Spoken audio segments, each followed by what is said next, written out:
In the early 1800s, on the banks of the Susquehanna River, Irish families had moved into the farming community of Conowingo and founded a town which came to be called Pilot.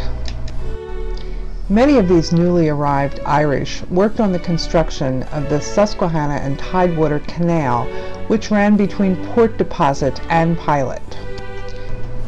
In the first half of the 19th century, before the growth of railroads, this canal provided an alternative to the horse-drawn wagon for moving freight and other commerce from central Pennsylvania into the marketplaces in Philadelphia and Baltimore. High on the Susquehanna banks, north of the Conowingo Creek, and less than a half-mile south of the Mason-Dixon line, stands a shrine to timeless serenity. St. Patrick's Chapel in Pilot is an early landmark of the Catholic faith in western Cecil County, Maryland.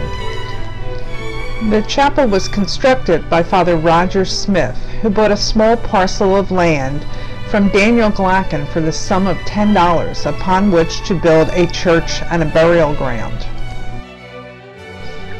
In the sacramental registers of St. Ignatius, there are entries of numerous baptisms, marriages, and burials at St. Patrick's, Conowingo. But by mid-century, the construction of the Susquehanna and Tidewater Canal had been completed by some years, and as a natural consequence, the men who had dug and built this waterway moved on to other areas in the country for employment.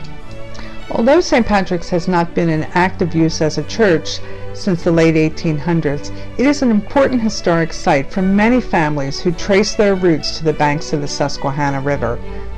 Buried in the graveyard at Old St. Patrick's are the early ancestors of the McGuigan, McManus, McDonald, O'Brien, and Glackin family. The first burial in 1822 was of Daniel Glackin, and the progenitor of the Glackin clan, John Glackin, and his wife Annie McHugh, are buried in St. Patrick's Cemetery. Today, almost 200 years after it was built, St. Patrick's remains a simple church built by working people that simply refuses to die. To learn more about the history of St. Patrick's and how you can help to save and secure it for the future, visit the website listed on the screen.